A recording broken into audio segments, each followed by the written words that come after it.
안녕하세요. 저희는 소재은행을 운영하는 이팀장 공주임입니다.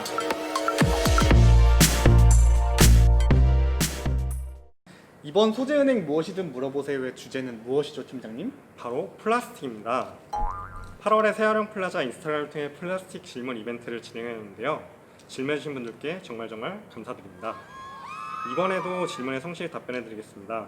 플라스틱이라는 소재는 전문가 간의 일반인한테는 불명 어려운 소재입니다. 그래서 이번에는 플라스틱 전문가도 저희가 섭외하여 모셔보았습니다. 플라스틱 전문가요? 누구인가요? 너무너무 궁금하네요. 이따가 천천히 함께 확인해 보시죠. 또한 플라스틱이라는 소재는 현재 정말 많은 논의가 있는 핫한 소재이다 보니 한 영상에 모든 걸 담을 수는 없었습니다. 그래서 파트를 나누기로 했는데 우선 프롤로그는 플라스틱의 역사와 현상을 알아보는 시간, 신의 선물 플라스틱은 왜 골칫거리가 되었는가? 그 다음은 인스타그램을 통해 질문해 주신 내용과 입주기업 분들이 질문해 주신 내용을 합쳐서 질문에 답변 드리는 시간, 플라스틱 무엇이든 물어보세요. 마무리는 플라스틱의 재활용은 어떻게 이루어지고 있는가, 이렇게 파트를 나누어 진행하게 되었습니다. 그럼 지금 바로 시작해 보도록 하겠습니다. 1부는 플라스틱의 역사와 현상을 알아본다고 했었죠. 역사를 알기 위해서는 우선 시작을 알아야 합니다. 플라스틱은 자연적으로 발생한 물질이 아닌 걸로 알고 있어요. 분명 시작이 있었을 텐데 플라스틱이 어떻게 시작하게 되었나요? 팀장님 혹시 당구 좋아하시나요? 당구요? 좋아하긴 하는데 지금 플라스틱 얘기하는 시간 아니었나요? 플라스틱이 사실은 당구공을 만들기 위해 탄생한 소재였다고 합니다. 플라스틱이랑 당구는 잘 매치가 안 되는데 어떻게 탄생하게 됐죠? 네, 저도 좀 뜬금없다고 생각했는데요. 당구공은 원래 코끼리의 상아로 만들어지는 제품이었다고 합니다. 그런데 상아가 귀해지면서 당구공의 제조 단가가 올라가게 되고 당구공을 조금 더 싼 값에 만들기 위해서 상아를 대체할 수 있는 물질을 만드는 1만 달러짜리 공모전을 열었다고 해요. 여러 시도가 있던 중에 1869년 존 하이엇이라는 사람이 열을 가하면 원하는 대로 변형이 되고 식으면 상아처럼 단단한 물질을 만들어냈다고 합니다. 그것이 바로 최초의 플라스틱이라고 불리는 천연수지 셀룰로이드입니다. 셀룰로이드는 여러 단점 때문에 실제로 당구공에 쓰이지는 못했지만 장난감이나 단추, 만년필 등의 소재로 사용되었다고 합니다. 이후 20세기에 접어들면서 천연수지의 문제점들을 보완하면서 합성수지를 원료로 한 플라스틱들이 탄생하게 되었다고 합니다. 1907년에 리오 베이클랜드라는 사람이 개발한 베이클라이트가 그 시작이었습니다. 셀룰로이드랑 베이클라이트랑 저는 처음 들어보는데요. 제가 알고 있는 플라스틱들은 PP, 페트 이런 것들이거든요. 이런 것들은 언제부터 사용하게 되었나요? 네, 확실히 저도 셀룰로이드나 베이클라이트 같은 플라스틱들은 이번에 자료를 조사하면서 처음 들어본 소재입니다. 지금 우리가 많이 알고 있는 플라스틱들은 비교적 나중에 만들어지게 되었는데요. 1933년에는 현재에도 가장 많이 사용되는 폴리에틸렌, PE가 개발되게 되었고요. 이후 나일론과 PVC가 연달아 개발되게 되었습니다. 팀장님, 우리가 평소에 가장 많이 접하는 플라스틱은 어떤 거일까요? 저 오늘도 썼는데 아마 페트 아닐까요? 네, 맞습니다. 우리가 페트병으로 흔히 알고 있는 PET는 1941년에 개발되긴 했는데 처음부터 페트병으로 만들어진 것은 아니었다고 해요. 또한 1953년에는 PP라고 불리는 폴리프로필렌이 발명되게 되면서 이후부터는 플라스틱의 사용량이 매우 많이 증가했다고 합니다. 그 결과 이제는 플라스틱이 아닌 물건을 찾는 게 더 어려운 시대가 되었죠. 인류의 발전을 석기 시대, 청동기 시대, 철기 시대 이렇게 분류하는 분류법을 현대에 적용하게 된다면 현대는 명백하게 플라스틱 시대로 정의할 수 있을 것 같습니다. 얘기만 들어도 참 플라스틱 소비가 많아진 것 같아요. 그럼 플라스틱 소비가 많아진 만큼 플라스틱 쓰레기도 많아졌을 것 같은데 그럼 플라스틱 소비의 역사에서 플라스틱 쓰레기의 역사도 같이 시작되어 있는 건가요? 네, 맞습니다. 플라스틱의 시작이 있었다면 플라스틱 쓰레기의 시작도 있었겠죠. 처음 플라스틱 쓰레기 문제에 대한 인식이 생겨난 것은 1960년대에 처음으로 바다에서 플라스틱 쓰레기가 발견되면서입니다. 또한 결정적으로 1975년에 플라스틱 음료병이 등장하게 되었는데 이때부터 사용량이 폭발적으로 증가하게 되었다고 합니다. 그 영향인지 1970년도에는 우리나라에도 플라스틱 쓰레기에 대한 기사 보도가 처음으로 발생했다고 합니다. 그럼 과연 어떻게 되었을까요? 플라스틱의 사용량은 줄어들었을까요? 플라스틱 사용량이 줄어들었다면 제가 이렇게 플라스틱 쓰레기에 대한 문제를 몰랐을 것 같아요. 그렇죠. 우리가 알다시피 플라스틱의 사용은 줄지 않았고 점점 더 많은 쓰레기가 배출되게 되었습니다. 그래서 현재는 지구상에는 플라스틱이 없는 곳이 없습니다. 조금 웃픈 예시로 남태평양에는 핸더슨 섬이라는 곳이 있습니다. 핸더슨 섬은 지구상에 몇 안 되는 인류의 손이 닿지 않은 청정구역이라서 1988년에 유네스코 세계자연유산에 등재되었는데요. 한 연구팀이 2015년에 그 섬에 답사를 갔는데 핸더슨 섬이 17톤에 달하는 플라스틱 쓰레기로 덮여 있었다고 합니다. 또한 다른 예시로 지구에서 가장 깊은 해구 마리아나 해구 아시죠? 2019년에 한 탐사팀이 마리아나 해구에서 수심 11km 정도를 잠수를 했는데 그 와중에도 플라스틱 쓰레기를 발견할 수 있었다고 합니다. 와, 이 정도면 확실히 지구상에 플라스틱이 없는 곳은 찾기 힘들 것 같은데요. 그러면 앞으로 플라스틱 사용량 좀 줄어들 수 있을까요? 우선 현재 매년 바다로 흘러들어가는 플라스틱 쓰레기의 양이 매년 800만 톤이라고 합니다.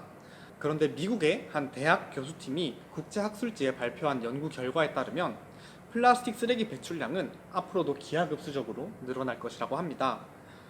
재활용되는 양도 증가하겠지만 그대로 버려지거나 소각되는 양이 훨씬 더 많을 것으로 추측하고 있습니다. 미래에는 바다에 더 많은 플라스틱이 쌓여가겠네요. 그런데 플라스틱 쓰레기가 많아지면 도대체 어떤 문제가 생기는 건가요? 저는 바닷속에 있는 플라스틱이나 돌멩이랑 큰 차이를 못 느끼겠는데요. 플라스틱 쓰레기가 많아지면 정말 다양한 문제가 발생하게 되는데요. 우선은 쓰레기를 처리하는 비용이 발생하게 됩니다. 재활용이나 재활용을 제외하고 플라스틱 쓰레기를 처리하는 방법은 크게 두 가지로 나뉘는데요. 혹시 두 가지가 뭔지 아시겠나요? 흔히 생각할 때 아마 쓰레기장에 버리는 것하고 소각하는 방법이 있지 않을까요? 네, 맞습니다. 매립과 소각인데요. 우선 매립은 땅에 묻는 거다 보니까 그만큼의 땅이 필요합니다. 우리나라 같이 면적이 작은 국가는 땅값이 비싸서 힘들겠죠. 그래서 쓰레기를 수출하기도 했었고요. 또한 땅에 플라스틱을 묻으면 잘 썩지 않는 플라스틱의 특성 때문에 토양 오염도 심각해지게 됩니다. 소각을 하게 되면 땅이 많이 필요하진 않겠지만 일부 플라스틱에서 발생하는 유해물질과 소각 과정에서 발생하는 가스와 이산화탄소로 인해 대기 오염과 지구 온난화라는 또 다른 문제를 가져오게 됩니다. 또한 그 외에 바다로 들어가게 되는 대부분의 플라스틱 쓰레기는 해양 생물들이 먹이로 착각하여 이를 먹게 되는데 이 과정에서 생태계 파괴가 일어나고 또한 미세 플라스틱의 형태로 우리의 식탁에도 오르게 된다고 합니다. 플라스틱 쓰레기가 많다는 게 그렇게 단순한 문제는 아니었네요. 한국에서도 언젠가부터 플라스틱이 사회 문제로 대두되고 있는데 도대체 언제부터 이렇게 사회 문제로 대두되었을까요? 제가 초등학생이었던 2000년대 초반 정도만 해도 플라스틱에 대한 이미지가 엄청나게 안 좋거나 하진 않았던 것 같아요. 그때는 오히려 물 부족, 석유 고갈 같은 에너지 부족, 지구 온난화, 오존층 파괴 이런 정도의 문제가 화두가 되었던 것 같고 환경을 위한 행동이라고 해도 아나바다 운동 정도가 한창이었던 것 같습니다. 그런데 어느 순간부터 한국에도 플라스틱 쓰레기를 줄이자는 운동이 확산되기 시작했습니다.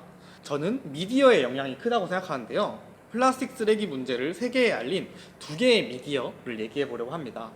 팀장님은 혹시 떠오르는 장면이 있을까요? 제가 기억하는 영상은 그 거북이 코에서 플라스틱 빨대를 빼는 영상이 기억나고 있는데요. 네, 맞습니다. 제가 소개하려는 작품 중에 두 번째 작품인데요. 첫 번째는 2009년 사진작가 크리스 조던의 작품인데요.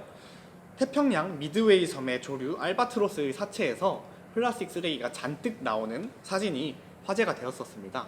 또한 두 번째로는 아까 팀장님이 말씀하신 것처럼 2015년에 텍사스 A&M 대학교 연구 중에 촬영한 코에 빨대가 박힌 거북이 영상이었습니다.